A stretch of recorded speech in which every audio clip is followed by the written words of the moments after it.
Hi, today we will be talking about ERP or Enterprise Resource Planning System. Now, before we get into today's discussion, I would like to talk about functional area of operations. Every company has different departments or functional units. For example, marketing and sales, human resource management or HR, accounting and finance, and supply chain.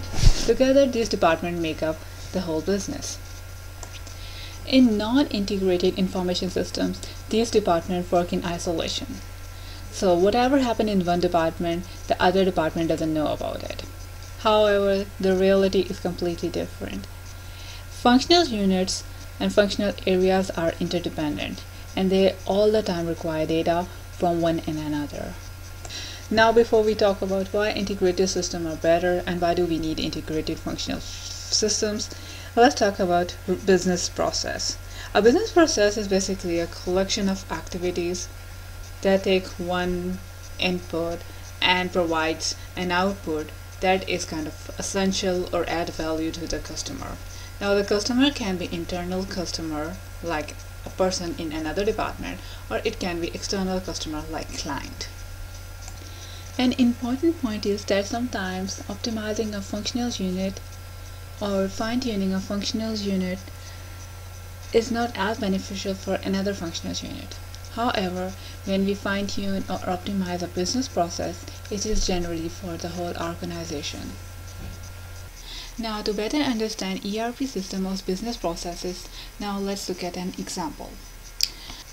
Now, to better understand ERP system and the business processes, let's look at an example. Suppose we have a jewelry making business. Well, in reality, I do have a jewelry making business. I didn't like to take an example of a lemonade stand business or a shoe making business. Jewelry making business is a very short and sweet example, and it serves a purpose. So now let's get started. So, if you own a jewelry making business, what do you need? You need to make beaded jewelry.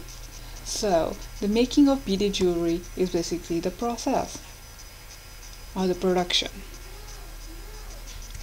Next, to make the beaded jewelry, you need to purchase the beads and the supplies. So, purchasing of the beads is the procurement process. Procurement process is very important because we need to have an ample amount of beads and supplies so that we can continuously run a production. Now, if we do not have the supplies like beads or other material or strings needed for the jewelry making, we will not be able to run the production and we can lose the client. And not only the client, we will miss the deadlines, and this will leave a negative impression on the customers. So, when we run out of the stock, this is called stock out. Usually, to avoid this situation, there is something called safety stock. Safety stock is an excess stock that we always keep in inventory. So, if we run out of material, we always have some supply in our department so we can run a production. Now let's look at the next step. Record keeping. Every time when you sell your jewelry to a customer, you want to keep the record of who you are selling and how much you are selling. This is not important for your own sake, but it is important to see the trend, like which kind of jewelry sell in which season. For example, in maybe near some festival or some celebration season or a holiday season, the jewelry items are sold more frequently than the other times, or some kind of jewelry items are more popular than the other. Some customers like to purchase bracelet compared to earrings or something like that. You want to see the trend, so it's important to keep the record. Now, the record keeping, now these trends and these transactions are logged by usually the marketing and the sales department, because you are selling the stuff and the sales are usually logged into the system, and marketing department take care of it, like it sees what's happening, what is selling and what's not selling, and how to sell it. So this is the whole processes of the marketing department. So let's go to the next process, transaction detail. Now, it is very important to know that how much are you selling per day or you need to have like how much you made and how much you sold, like how much it cost you to make a stuff or how much it costs you to sell the stuffs. So all these transaction detail actually help us to calculate the profit and loss. So this is the accounting department where you do your profit analysis, profit loss analysis. Okay, so far we have talked about supply chain management department, marketing and sale, accounting and finance, but we have not talked about human resource. So why do we need a human resource in this simple business? We do need a human resource. What if it's like holiday season, we have a tremendous amount of sales and we need an extra hand, so we need to hire an extra person. So we need to have a human resource department who can look at what kind of human resources we need. We need it on a permanent basis, do we need it on a short-term basis, how much we have to pay.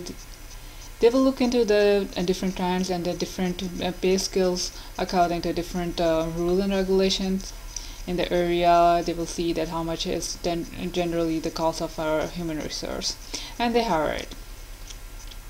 So these are all four departments that we talk about in a simple jewelry making business. So far it appears that all these departments work in isolation and they do not need input or any information from another department. They do not depend on another department. However, this viewpoint is not correct. Generally, all the departments all the time need input from the other department. Sometimes the output from one department becomes the input for the next department to start their own work. That's where enterprise resource planning system came into. They have a centralized databases, so all the information from one functional unit is available for the all other functional unit without having them to ask for it. This increases efficiency, it reduces redundancy, and it makes the whole process very clear. Here is an example of an integrated system.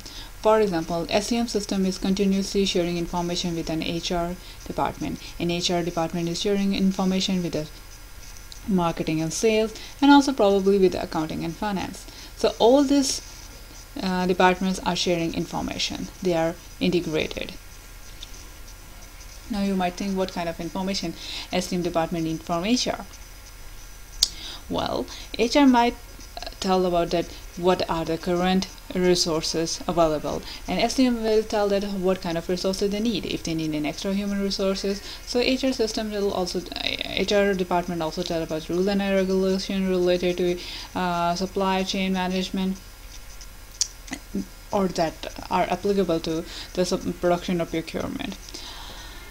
Also, the sales and marketing department are generally very dependent on supply chain because they get all the kind of input and all kind of detail from the supply chain. They know what kind of things we have inventory so that they can make up a plan to sell them. And similarly, all the sales that are done by the marketing and sales department, all this information should be available for the accounting and finance, so they can run their analysis and tell about the profit loss basis.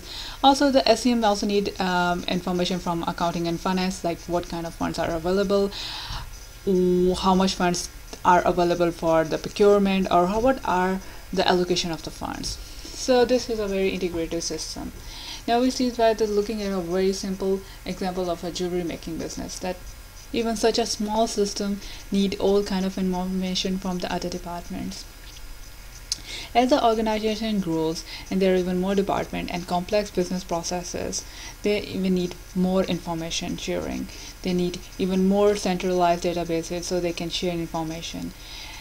And here the enterprise resource planning systems come into. I hope today's lecture and today's discussion makes sense. If you have any question, I will be glad to answer them. Thank you for listening.